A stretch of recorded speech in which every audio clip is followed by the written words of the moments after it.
This is the Scorecard, where you score the latest sports news and in-depth views. I'm Anton Roxas. On the Scorecard tonight, Filipina tennis standout Alex Eala stuns world number 8 Jasmine Paolini with a dominant victory to charge into the round of 16 at the Dubai Tennis Championships. Gilas Pilipinas head coach Tim Cohen has welcomed Quentin Millora-Brown's decision to suit up in the upcoming FIBA World Cup Asian Qualifiers following reports that all issues have been resolved.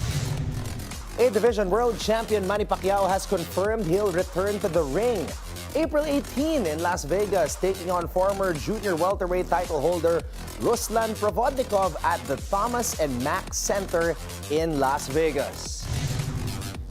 Former MMA champion Ronda Rousey returns to the cage after nearly a decade to headline a May 16 showdown against Gina Carano at the Intuit Dome in Inglewood, California. All the headlines and more on the Scorecard tonight, the 18th of February. Now, here's our roundup.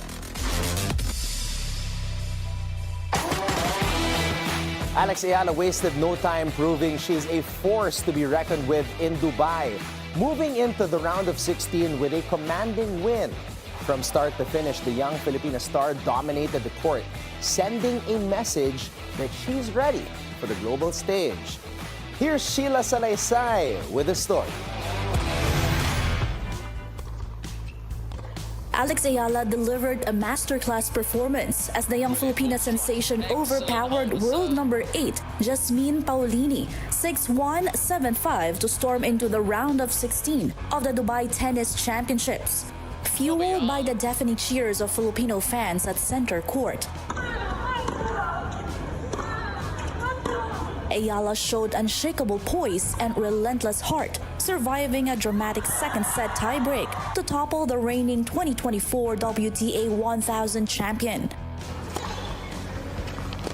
The match wasn't without drama. After giving up a 5-3 lead in the second set, Paolini surged back to take 6-5. But Eala refused to fold as she forced a tiebreak and clawed back from a 3-2 deficit, unleashing clutch, fearless shot-making to secure a historic straight sets win. With the stadium echoing Filipino cheers, Eala admitted she drew strength from the crowd. Their energy powered her through every rally and every point. I was trying everything to keep myself in check, and in the change of ends, I was thinking, this stadium is full of Filipinos.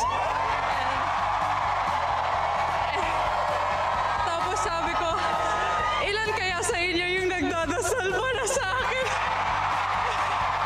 I thought, how many of them are probably praying for me to win, so I really had to give everything I got.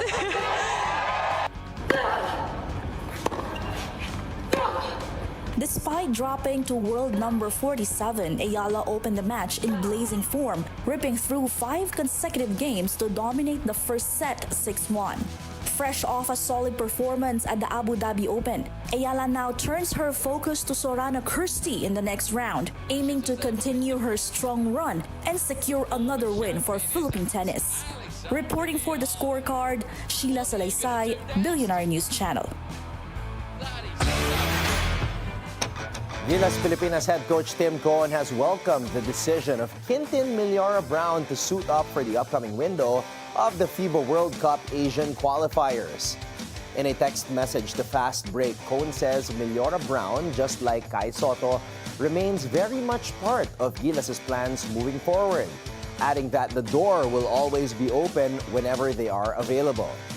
The remarks come after Abante Bilyonaryo sports insider Homer Saison reported that all issues have been ironed out, clearing the way for Millora-Brown to play for Gilas under terms that comply with Japan B-League requirements. Millora-Brown, who plays for the Chiba Jets, is seen as a key addition, giving Gilas a much-needed presence inside for the crucial qualifiers. Kai Sotto will sit out the upcoming FIBA World Cup Asian Qualifiers. According to a Koshigaya Alpha statement obtained by Fast Break, the Japanese B-League club has advised Sotto not to play this window. with head coach Ryuzo Anzai telling the Filipino big man to prioritize recovery and get his rhythm back. The Alpha said they do not want to risk any setback, citing the time, effort, and resources invested in Soto over the past year. While he misses this window, Soto is said to be eager to return and is eyeing the next qualifiers, hoping the SBP understands the club's position. His absence leaves Gilas without a key big man as it prepares to face Australia and New Zealand in the upcoming window.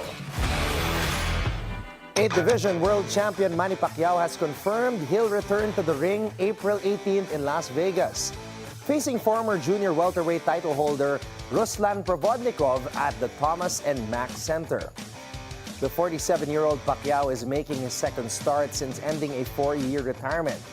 He last fought in July, battling WBC welterweight champ Mario Barrios to a 12-round majority draw.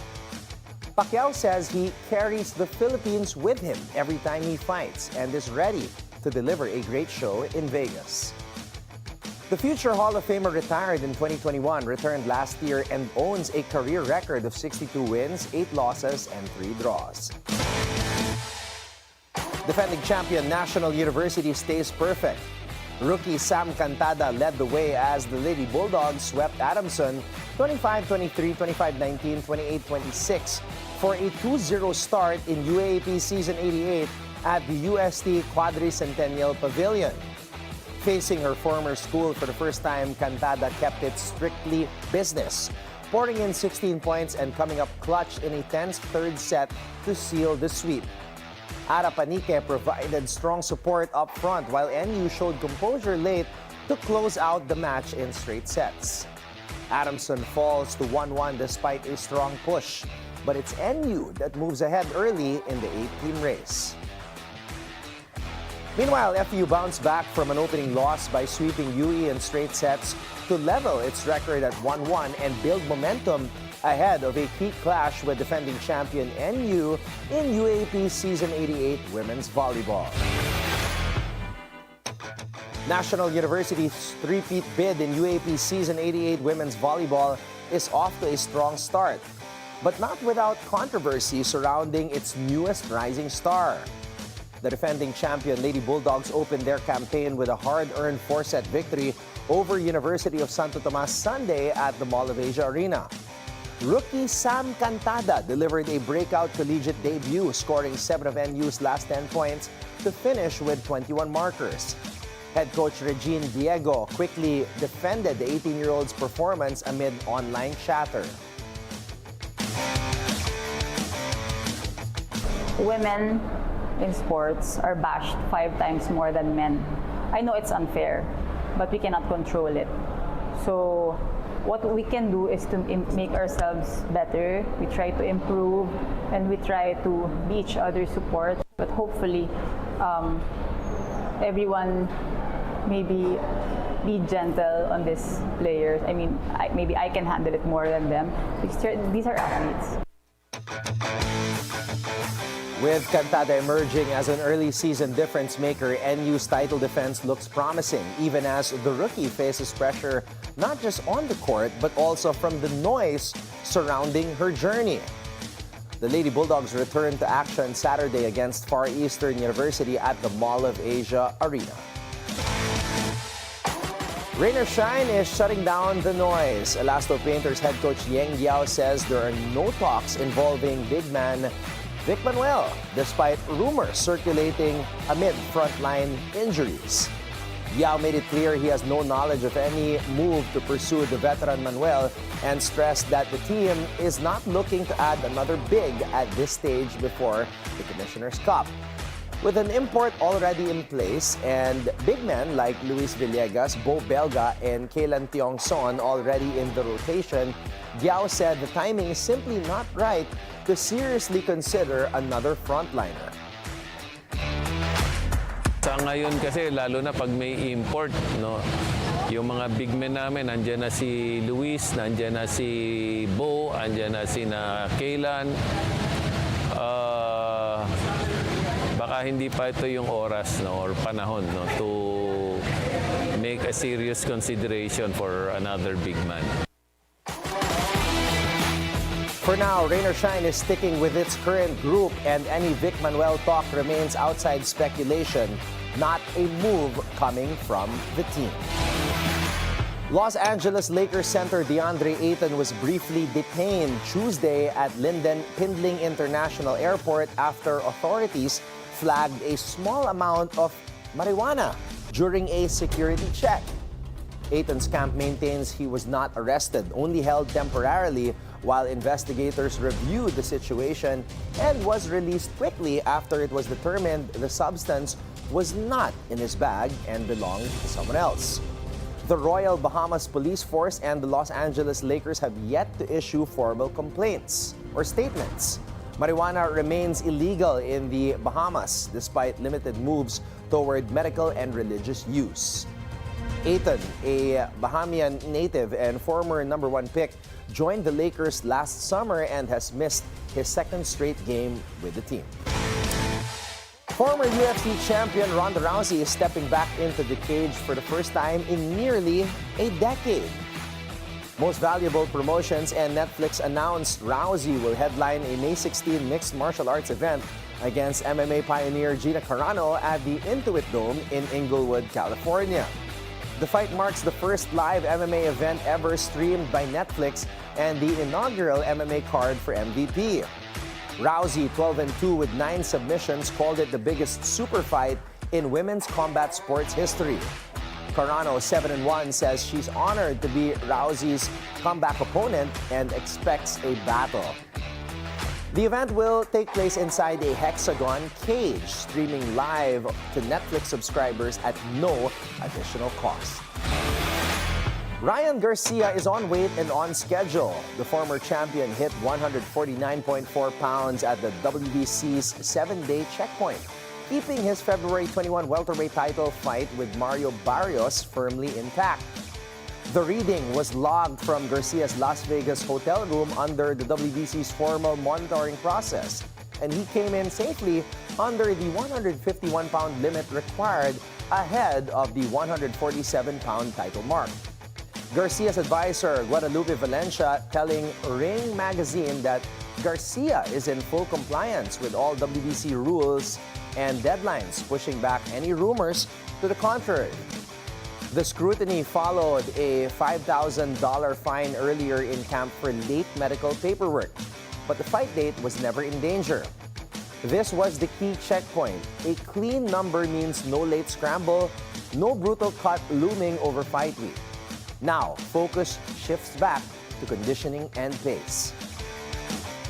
Barrios, a steady welterweight with a strong jab and inside presence, will test more than Garcia's discipline on the scale come fight night.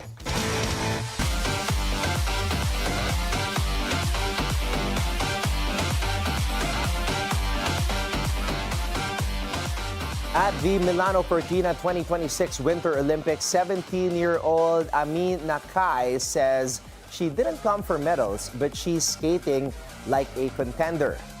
In her Olympic debut, Nakai delivered a clean short program highlighted by a soaring triple axel, posting a 78.71 to take the lead over Japanese icon Kaori Sakamoto and rising star Mone Chiba.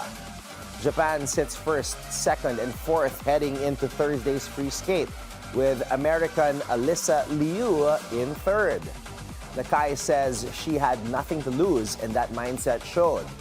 Sakamoto, a 3-time world champion skating the final chapter of her career, is chasing the one title missing from her resume, an Olympic gold.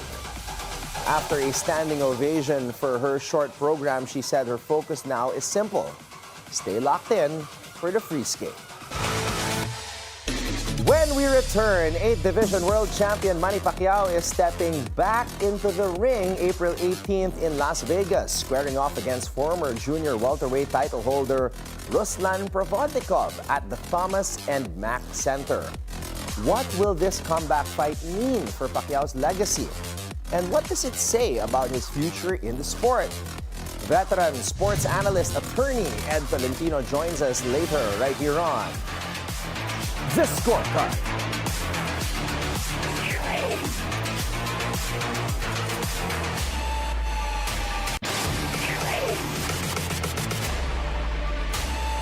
Welcome back to the Scorecard. 8th Division World Champion Manny Pacquiao is returning to boxing on April 18 in Las Vegas, where he will face former junior welterweight title holder Ruslan Provodnikov at the Thomas Mack Center in Las Vegas. The segment raises questions about what this comeback means for Pacquiao's legacy and what it suggests about his future in the sport, with veteran sports analyst attorney Ed Tolentino joining us to provide insight. Partner, good evening! Good evening, partner, and good evening sa lahat ng followers ng iyong programa. Mainit-init pa. Manny Pacquiao back in the ring this coming April in Las Vegas. Did you see this coming, Attorney Ed? How did this fight even materialize? Alam mo, we did not see this coming. Sapagkat before the name Ruslan Provodnikov came up, ang daming mga pangalan na tinatarget ni Manny Pacquiao. He was eyeing WBA welterweight champion Rolly Romero. He was eyeing, of course, si Floyd Mayweather Jr. Even Vasyl Lomachenko was also mentioned. But then all of a sudden, all these fighters fell apart. Yung Romero, merong mandatory defense na kinakailangan gawin kay Shakram Giyasov. Yung Floyd Mayweather, mas gusto yung exhibition fight kay Mike Tyson. And then Vasyl Lomachenko said, I'm completely retired. Now, walang masyadong interest si Manny Pacquiao kay Mario Barrios kasi gusto niya bagong putahin naman. Although he might be interested in the event na kung manalo ng impressive si Mario Barrios kontra kay Ryan Garcia or if Ryan Garcia wins. So all these fighters I mentioned are not yet available. Biglang lumabas yung dating sparring partner ni Manny Pacquiao, itong si Ruslan Provodnikov.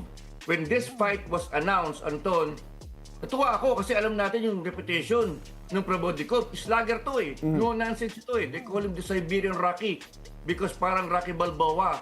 Ang problema, the roof came crashing in when they told us it's a 10-round exhibition fight. And Provodnikov has not fought since 2016. 10 years na siyang hindi lumalaban. So pag exhibition fight, alam natin, ito ay walang epekto sa records ng mga boksingero. And you have to wonder what shape Provodnikov is in given that he has been inactive for 10 years and more immersed in politics during his time away in the ring. To be honest, Attorney, I was scratching my head when I was reading the news and wondering how this kind of fight even materialized and what the value of this kind of exhibition is for Manny Pacquiao. Maybe it's just a warm-up for a potential future fight later in the year, Attorney Ed? Yan ang nakikita ko, no? Manny Pacquiao is just buying time. Trying to stay in shape para sa availability niya pag dumating yung mga big names. Kapag nag-settle na yung Tyson Mayweather, Rolly Romero is okay na, at let's say manalo yung Ryan Garcia kontra kay Mario Barrios, o Mario Barrios comes up with a big win, then ang gusto ni Manny Pacquiao, available siya, ready for these fighters. Now, in the interim, papawis muna siya ng konti dito kay Ruslan Provodnikov. Ang napansin ko lang dito, exhibition lang ito. Pero bakit napakahaba naman, 10 rounds? Usually pag mga exhibition, 3 rounds, 5 rounds, 10 rounds is too long for an exhibition bout. That really means nothing. So, it may be a tough sell, Anton, because people, boxing fans, want a real rumble, not a waltz. Attorney, Manny Pacquiao as of late has been dabbling into many different things. We saw him in his appearance in Netflix's Physical Asia, which, to be honest, I was also very scared every time I would watch him kasi yung mga kabanggaan niya doon, mga bodybuilders, mga athletes from different sports like rugby and weightlifting. Now he's entering an exhibition bout, something that he doesn't really do. At age 47, Attorney Ed, why do you think Manny is trying so many different things at this point of his life? Alam mo, nandun pa rin eh. The itch to box is still there for Manny Pacquiao. Hindi pa rin naaalis, ano? Masakit lang isipin at age 47, ito po ay delikadong edad na sa mga boksingero. This is a very difficult time for Manny Pacquiao. Talagang hindi pa rin niya mahanap yung kanyang place outside boxing. He tried politics, he tried, movies, showbiz, pero bumabalik at bumabalik pa rin siya sa professional boxing. Ito kasi nakagisnan niya. It's very hard. But he's fighting on borrowed time, and eventually, ika nga sabi nga natin, wala namang nananalo sa father time. It has to sink in. Pero siguro, tingin ni Manny Pacquiao, I can still compete. He was able to hold Mario Barrios to a draw. Although we can already see, iba na yung galaw ng 47-year-old Manny Pacquiao para doon sa bata at prime na Manny Pacquiao. It's a different Pacquiao now. But you know, ang tingin niya, yung mga boxers ngayon, hindi katulad ng level ng mga bokserong tinalo niya. So tingin niya, kahit 47 ako, kaya ko pa itong mga batang ito. But eventually, we all bow down to father time.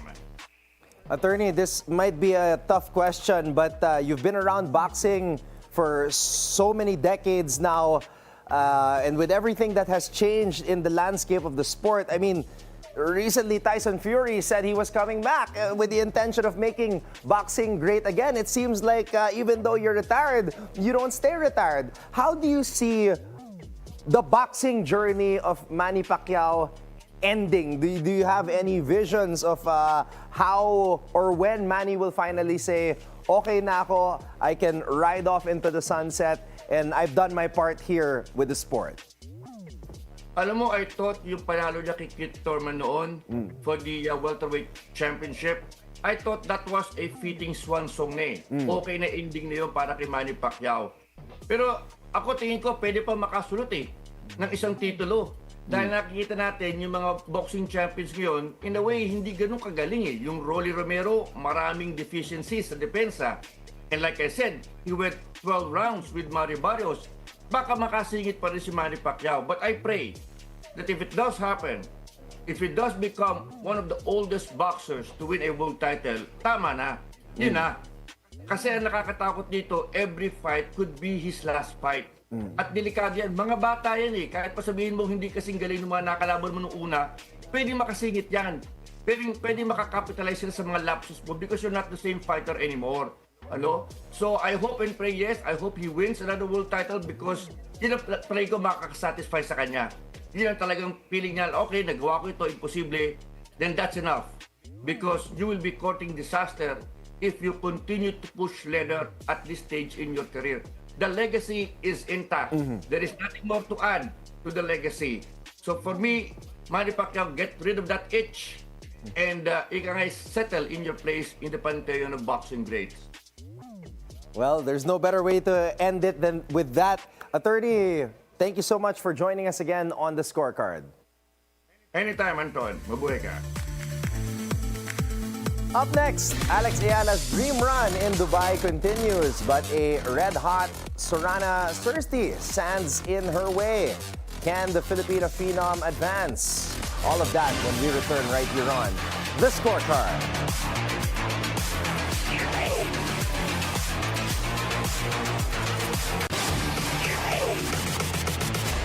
Welcome back to the Scorecard. It's time to keep your eyes on the prize. Another classic showdown of youth versus experience at the Dubai Tennis Championships. Filipina sensation Alex Eala continues her dream run as she faces Romania's Sorana Thirsty in the round of 16. Fresh off a statement win, Eala shocked world number 8 Jasmine Paolini in straight sets, marking her third career victory over a top 10 player. It was a performance that showcased maturity, power, and poise, and it sent notice across the WTA Tour. Now, ranked inside the top 40 in live standings, Eala is knocking on the door of another milestone, a quarterfinal berth in a WTA 1000 event. But standing in her way is a battle-tested veteran. Sorana Thirsty, 35 years old, currently ranked number 32 in the world, is playing some of her best tennis of the season. Now, just 2 weeks ago, Thirsty captured her fourth career WTA title at the Transylvania Open, dominating the field on home soil. She defeated Emma Raducanu in a lopsided final, 6-love, 6-2, and has won 7 straight matches on the tour.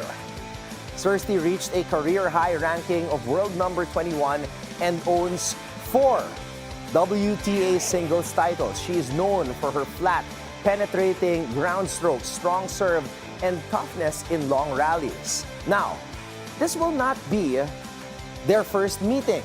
Back in 2024, Cersei edged Eala in a 3-set battle at the Madrid Open. So tonight, Eala is seeking redemption. Now, what must Alex Eala do to advance? First, she must dictate from the baseline. Against Paolini, Eala controlled the tempo with heavy, accurate ground strokes. She will need to do the same against Cersei, who thrives when she can set her feet and unload. Second, Eala must serve with consistency. 3 points on the first serve will be crucial, especially against a veteran returner who capitalizes on second serve opportunities. Now, the third, she must stay patient but aggressive. Cersei has the experience to shift momentum and extend rallies. Eala cannot rush, but she also cannot allow the match to slow down into the Romanians' rhythm. And finally, mental composure. At this stage of the tournament, every point matters. Eala has shown she belongs on this stage. Now, it's all about execution. It is the rising star versus the seasoned warrior. Alex Eala versus Sorana Cersei is spot in the quarterfinals is on the line. And for the Filipina phenom, another chance to prove that her moment is now. And here's the schedule for tomorrow's much-anticipated showdown.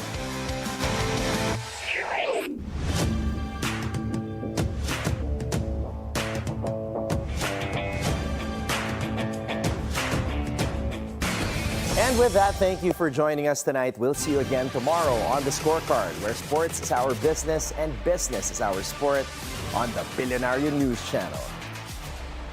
This is Anton Roxas. Have a blessed evening, everybody. Good night.